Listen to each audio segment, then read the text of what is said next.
Hi, we're getting ready to make a lovely almond chocolate biscotti. You can also make this as a double chocolate biscotti by adding white chocolate chips. But we want it to be a dark chocolate biscotti with dark chips and almond slices. Biscotti is just a fancy Italian word for double baked or twice baked cookie. It goes together just as quickly as any other cookie. You just have to take a little bit more time with it in the bake end of things, and we'll walk you through all the steps in this video so that you can make biscotti at home.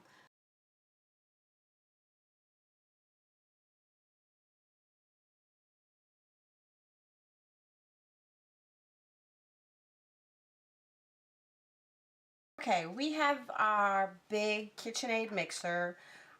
It's our favorite in the industry because of the motion that it does. If you have any other standard mixer, it's fine, but this is our preferred piece of equipment. We're going to add a half a cup of butter, and all the recipe ingredients and necessities for this recipe will be on your screen.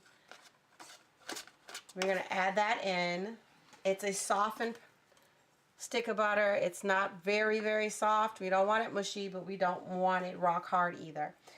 And we're going to lift our bowl and beat that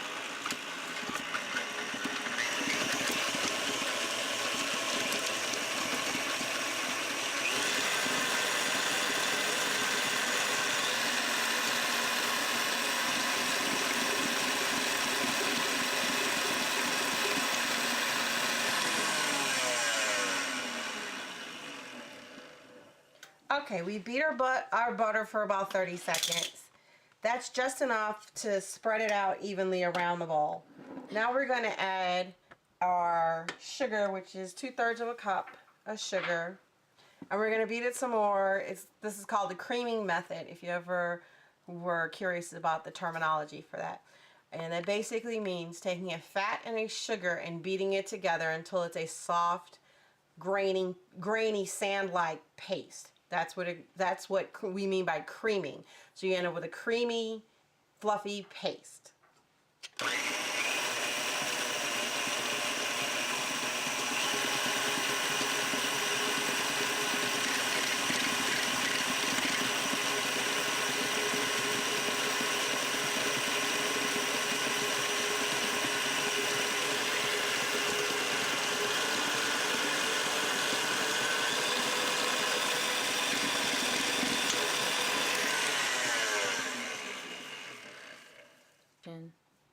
Okay, we beat our sugar and our butter together, and we creamed it nicely. And what we're going to do is scrape down the bowl, which basically means get all the ingredients down off the sides of the bowl and into the center so that it can be worked properly by the blade or the paddle, depending on which kind of mixer you have. But as you can see, it's a soft paste. It's evenly mixed. The sugar isn't melted, but it has like a half melted kind of feel to it. It's sandy like. So that's where we want to be. I'm going to scrape all that off, make sure we get it down in the bowl. In this case is 2 teaspoons of baking powder. And we're going to add our cocoa powder at 1/4 of a cup. We're going to beat both of these dry ingredients into our creamed butter mixture.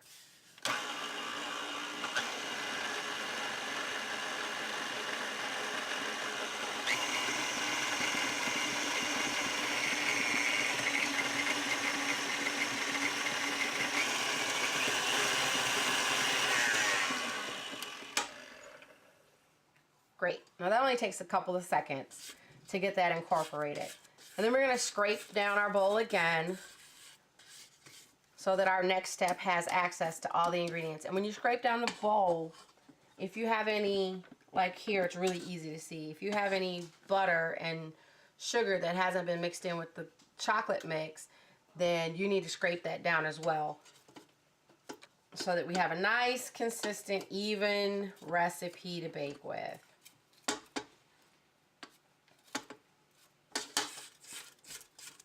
Scrape all that down into our center.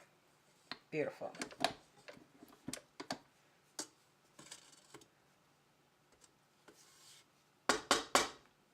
Now we're going to add a teaspoon of almond extract, and we'll turn on our mixer and begin to add our eggs. We have 2 eggs in this recipe. If you're doing a bigger batch, you'll have more, or other recipes may call for only 1 egg. This one calls for 2. And what we're going to do is, one at a time, add our egg, beat until it's incorporated, and then add the next one. If you add them all in at once, you end up not incorporating them properly. So you do definitely want to add 1 egg at a time.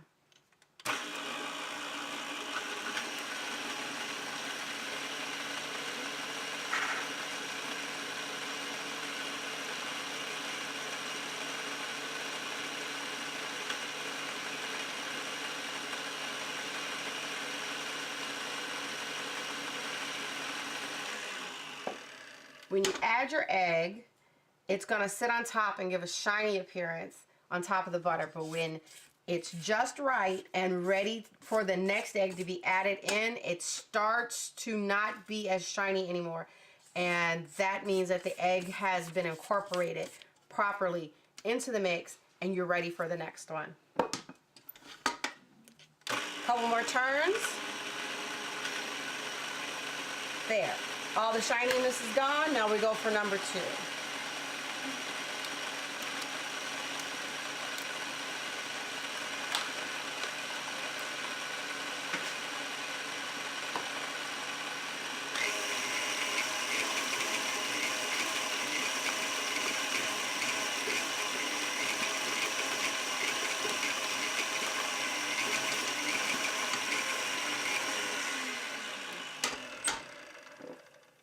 Ooh, voila.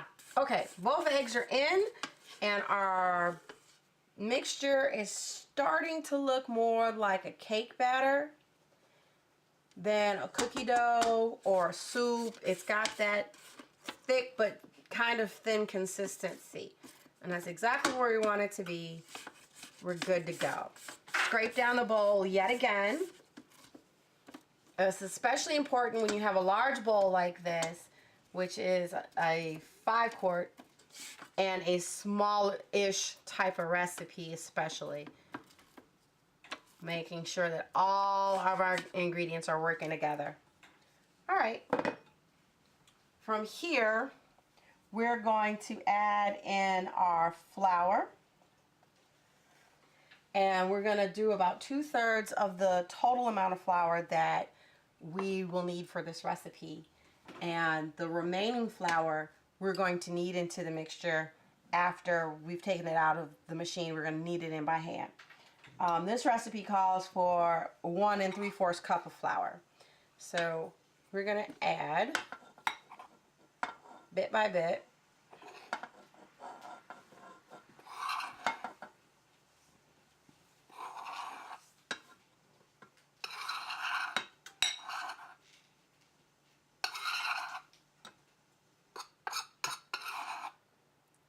Leaving our last little bit to knead the cookie dough into. So okay, got that in. Lift our bowl. Slowly, just on stir, get that incorporated.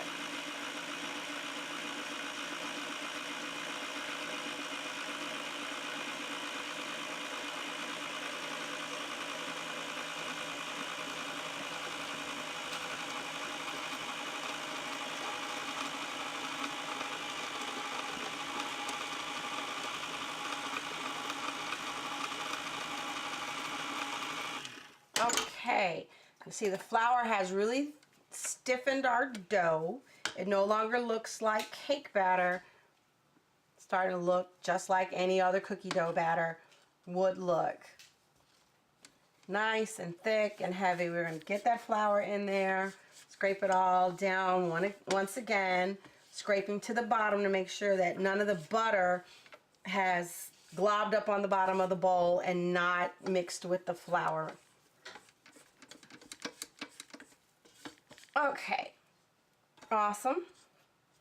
We can probably add just a little bit more of this flour in there right about now.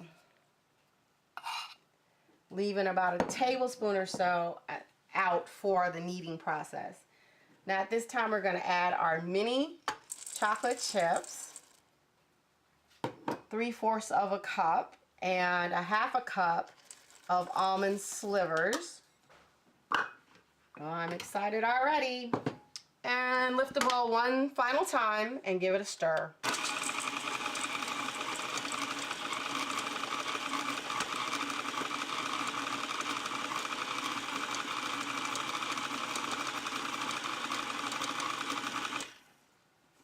There we go. One fabulous cookie dough. Move this out of the way. All right. Thick, heavy, fragrant, delicious. Now what we're going to do is I'm going to bring out a silicone mat, and we're going to knead this dough and a little bit of flour left over, and then we're going to wrap it in plastic wrap and stick it in the refrigerator. That helps to let the butter reset itself. In other words, refirm. We've softened the butter, we've added stuff to it, and we've warmed it up quite a bit by way of friction, by room temperature and all that. So what we want to do is put it back in the refrigerator so that the butter becomes more solidified once again. And then when we bake our dough, it'll give us a crispy consistency instead of a soft consistency. It will help us a lot. At this stage, if you don't want to cook your cookies today, you can leave your dough in the refrigerator for a couple of days until you're ready. In other words, you know, kind of prep ahead and take it out. Let the dough come closer to room temperature for about 10 minutes before plopping it in the oven. All right. Okay. Now we have our silicone mat. Any of them is fine. As you can see, mine's well loved and well used. If you have any imperfections in your kitchen counter, or if you want to aid in your cleanup, silicone mats are the way to go. They're a little pricey, but they're very, very useful. They can even go on a cookie sheet if you have one the same size and go directly into the oven because they are heat resistant. But here we go. We got the little bit of leftover flour remaining out of our recipe, and we're gonna pull our dough out of the bowl and onto our sheet. We're gonna scrape this little bit further. Make sure you got it all out. Who wants to waste good cookie dough? All right. Now, getting all of that off of there and actually getting in with your hands will give you a much better idea of how well mixed and what the consistency and firmness of your cookies are. And as you see, your silicone mat, very little sticks to silicone. So we're going to take and just gently press this remaining flour into our dough. And by doing so, we can tell, okay, our nuts are kind of even, our chips are kind of even. If not, you know, kneading it a little bit more will help do that. What you don't want to do is to completely knead it in the machine, because sometimes in doing that it takes too long for the machine to get it all together. And the more you beat this dough in the machine, once the flour has gone in it, then you end up developing gluten, and bread gluten at this stage in a cookie will make them tough. We don't want a tough cookie. Biscotti are dry because they're twice baked, and we do want that consistency where it's really kind of toasted, but we don't want them tough. All right, all the flour in, and we're gonna flatten. Then we're gonna divide this into 2 pieces.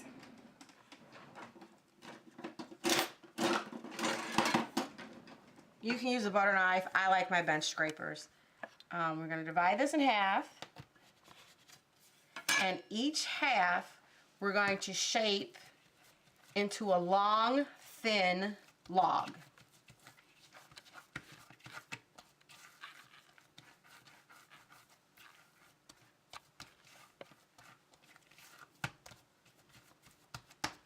And then we're going to flatten the top of the log, kind of like this. Blunting up the ends a little bit. All right. We're going to do that to both pieces. And then we're going to wrap them in saran wrap and put them in the refrigerator. If you're going to bake them today, you're only going to put it in there for about 20 minutes. If you want, you can put it in the refrigerator for longer and bake them later.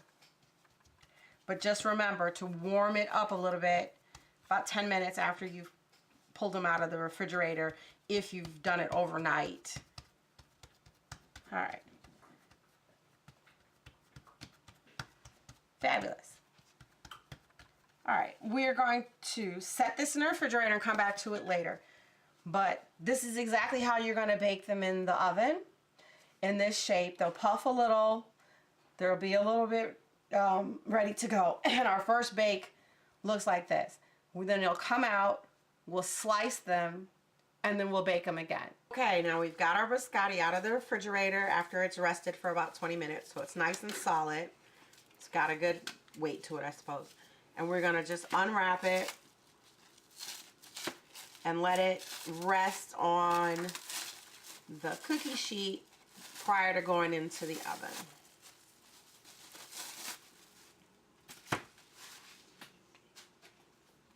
I'm gonna tighten up the shape of it a little bit, not much, and unwrap the other. You can put both of them, since the batch is not a really big batch, we can put both of them on the same cookie sheet.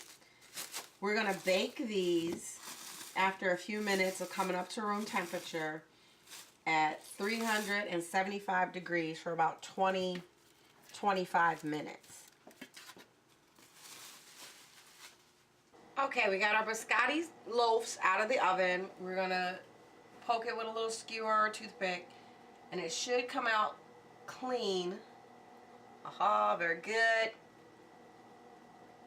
That means that they're cooked enough in the center that we can let them rest. It was about 20 minutes in a 375 oven.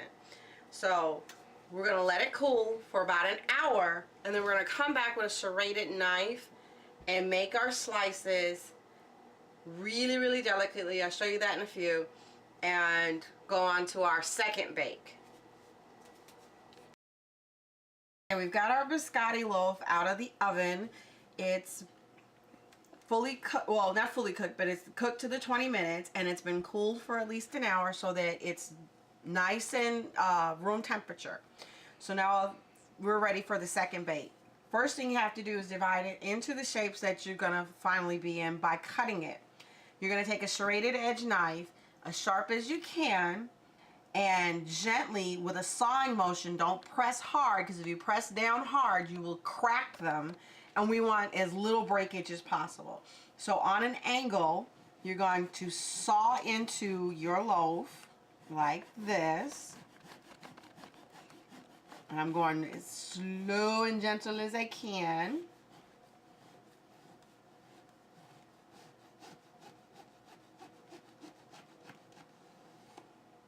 And to get nice clean sections, we're going to put that to the side.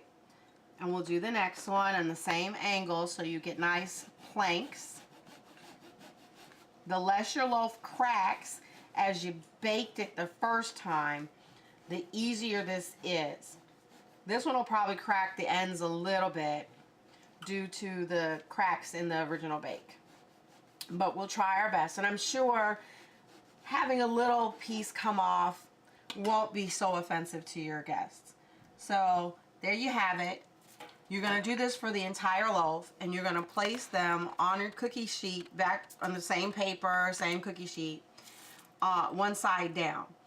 You'll fill it up, and then you'll rebake this, all your pieces together, for 8 minutes on each side.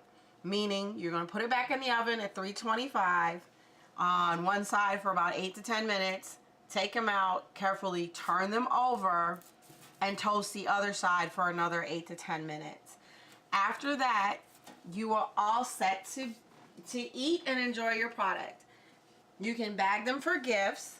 You can eat them with your coffee. You can share them for the holidays. You'll have a lovely presentation such as this, and that is your double chocolate almond biscotti.